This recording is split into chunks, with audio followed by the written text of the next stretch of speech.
Macron Ier s'est exprimé à la télévision le 24 septembre et ce fut très compliqué. Donc la vidéo du jour va porter sur une brève analyse de son allocution télévisée en revenant notamment sur deux points.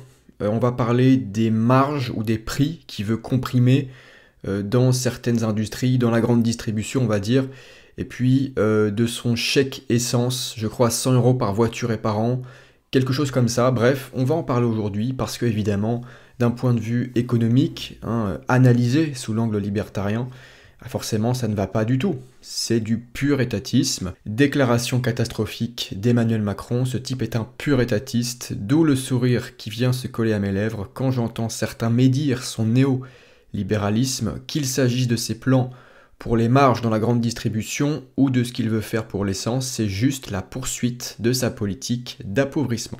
Alors voyons cela en deux parties, l'une sur l'intervention au niveau des prix de vente, l'autre sur les chèques essence.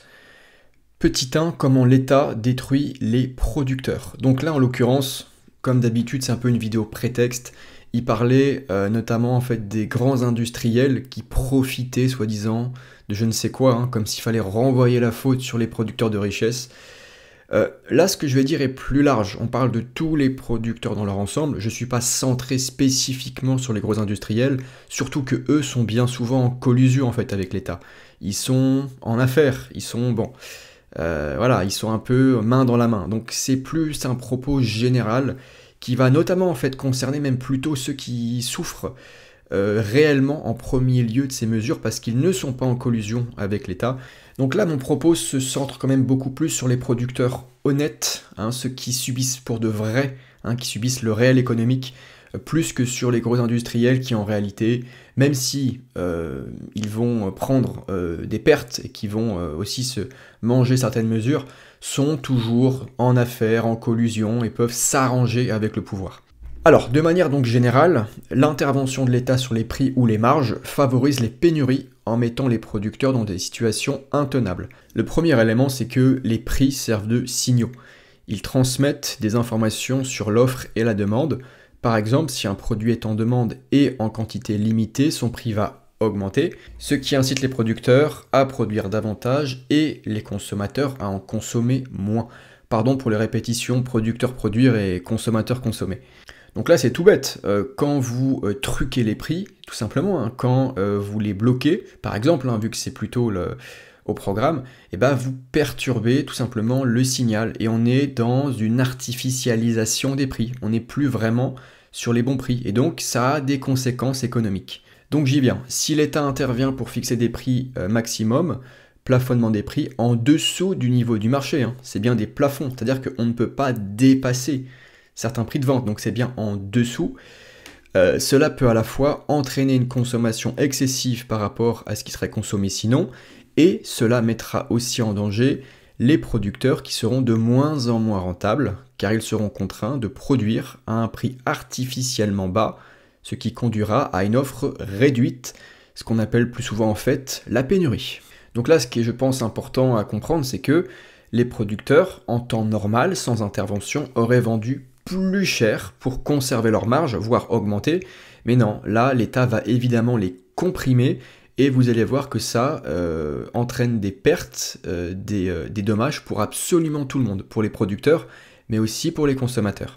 Pour les producteurs, on vient de le voir plus ou moins, leurs marges sont complètement atrophiées, donc ils s'appauvrissent littéralement. Et pour nous consommateurs, il y a les pénuries. Lorsque la demande dépasse l'offre à un prix fixé, cela conduit à des pénuries. Les consommateurs veulent acheter plus du bien, mais les producteurs ne peuvent plus suivre, tout simplement. Si les coûts de production augmentent, ou même d'ailleurs restent stables, j'aurais pu mettre, mais que les producteurs ne peuvent pas augmenter leur prix en raison des plafonds imposés par l'État, leurs marges sont comprimées. Cela peut entraîner la faillite d'entreprises, la perte d'emplois et une réduction globale de la production.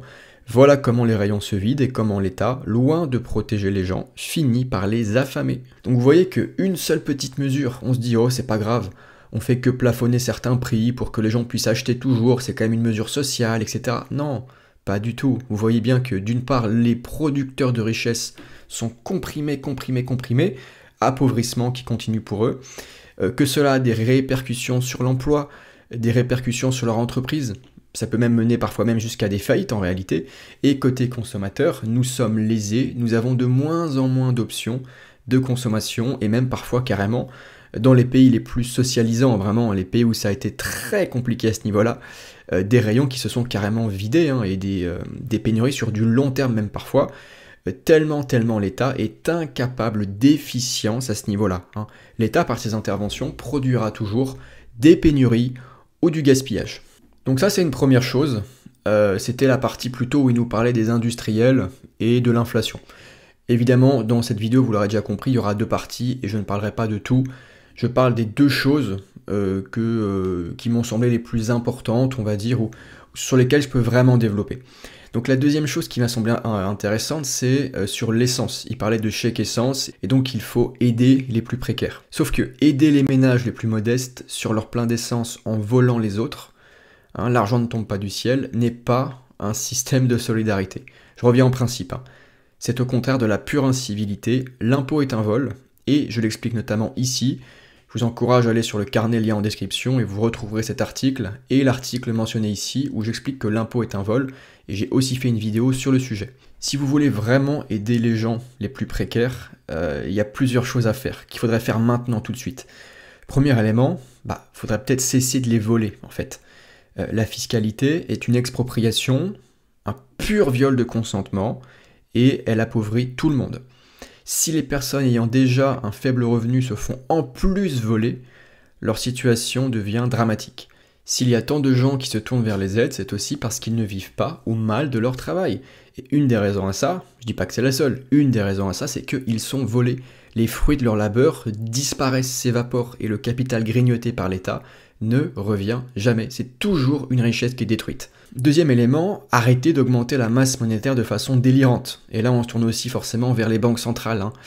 Parce que l'inflation érode le pouvoir d'achat des gens, surtout des plus précaires, qui voient leur épargne et leurs revenus diminuer. C'est d'autant plus redoutable chez eux puisqu'ils consacrent leurs revenus à des besoins de base, tels que la nourriture ou le logement. Ce qui veut dire que des choses aussi simples et vitales, hein, la première strate dans la pyramide de Maslow, est de moins en moins évidente à remplir. D'accord ?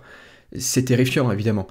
Les gens qui sont déjà fragilisés sont encore plus volés, et en plus volés insidieusement, hein. Il y a encore plus de perversité avec l'inflation, tout comme avec certaines taxes. Par exemple la TVA, hein, qui est une taxe extrêmement vicieuse, dissimulée, hein, mais pourtant de 20%, ce qui est délirant.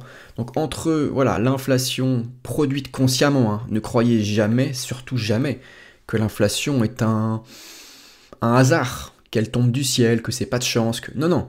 Il y a des politiques inflationnistes, hein, attention, il y a la Banque centrale qui est là, il y a une impression massive de billets, de cash, et donc cet argent qui augmente, si vous voulez, hein, la masse monétaire augmente, fait que chaque unité monétaire vaut de moins en moins. Donc le billet que vous avez dans la poche, avec, vous achetez de moins en moins de choses, tout simplement. Donc ces gens sont rendus plus pauvres, alors qu'ils le sont déjà à la base. Donc qu'est-ce que vous voulez qu'on vous dise de plus ? L'inflation, l'augmentation de la masse monétaire en continu, est une manière détournée, déguisée, hein, de voler et d'appauvrir les gens, et cela touche toujours les gens qui sont de base les plus précaires. Autre mesure, rendre le marché du travail beaucoup plus souple. Employeurs et chercheurs d'emploi, ou employés aussi, hein, devraient négocier librement les conditions de travail sans intervention d'État.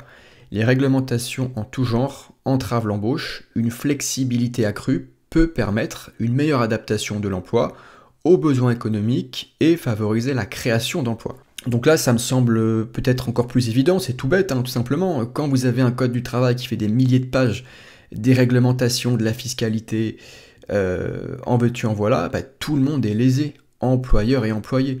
On a des rigidités, des frictions en permanence sur ce marché du travail. Donc c'est évident que les mesures qu'on prend ici ou là vont toujours jouer contre les individus. Et donc là, le mieux, c'est encore que je vous donne un exemple. Donc disons le salaire minimum, hein, le SMIC. Si un employeur ne peut pas se permettre de payer le salaire minimum, il pourrait soit ne pas embaucher, soit réduire le nombre de ses employés, c'est-à-dire licencier.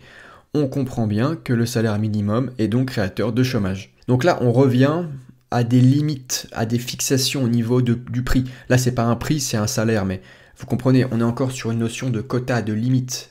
Et là, c'est plutôt le minimum. On ne va pas plafonner des prix, on ne va pas les bloquer à un stade, on va au contraire exiger de l'employeur qu'il ne paye pas moins qu'un certain montant, salaire minimum. Donc évidemment, ça veut dire que ce salaire minimum est fixé au-dessus, évidemment, hein, du prix du marché. C'est-à-dire que les employeurs, pour beaucoup, ne peuvent pas vraiment se permettre de payer ce prix-là, qu'on a un salaire artificiellement trop élevé, et qu'en fait, on pense que c'est humain, que ça aide les gens, que c'est le minimum pour eux, machin, mais attendez, au final, vous créez du chômage. Donc comprenez bien que quand vous avez un salaire minimum, vous mettez cette fois-ci les employeurs dans une situation intenable en premier lieu, puisqu'ils ne peuvent pas se permettre de payer ce prix-là. Donc forcément, chômage, impossible d'employer, ou licenciement, hein, ou impossible de poursuivre un certain salaire. Et donc dans tous les cas, vous avez par voie de conséquence, tout est lié en économie, tout est systémique, tout est corrélé, hein, puisque tout est échange forcément. Vous avez donc par voie de conséquence forcément des gens en bout de chaîne, des chercheurs d'emploi ou des employés qui ne peuvent plus travailler, qui sont licenciés ou qui ne trouvent pas du tout, ou alors qui ont beaucoup de mal à trouver, quoi. Ils ont une préférence temporelle plus élevée parce qu'ils réclament un salaire tout de suite, et donc cette préférence temporelle est déçue. Hein, il faut la repousser, il faut chercher plus longtemps. Donc en fait, une mesure qui peut paraître au premier abord social, solidaire ou tout ce que vous voulez, va en fait produire les conditions du chômage, de la précarité et de l'appauvrissement, tout simplement. Je pourrais continuer longtemps sur chacun des points, hein. Sur le chômage, il faudrait aller beaucoup plus loin en fait en réalité, même sur tout ce que j'ai pu mentionner avant, hein, la fiscalité, l'inflation. Mais le but de ces vidéos est toujours d'être concis, de pas trop vous perdre et d'avoir des formats relativement digestes. Donc voilà, on va s'arrêter là pour aujourd'hui. Je vous encourage comme d'habitude à rejoindre l'espace membre pour vous former à mes côtés sur les principes de la liberté. 3 niveaux d'adhésion sont à votre disposition.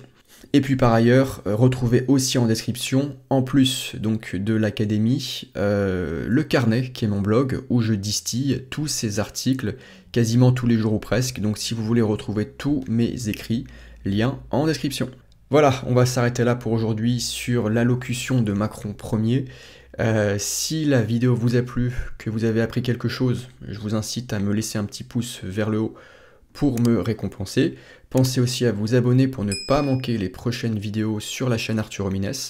Je vous remercie pour votre écoute et je n'ai plus qu'à vous dire à la prochaine. Ciao.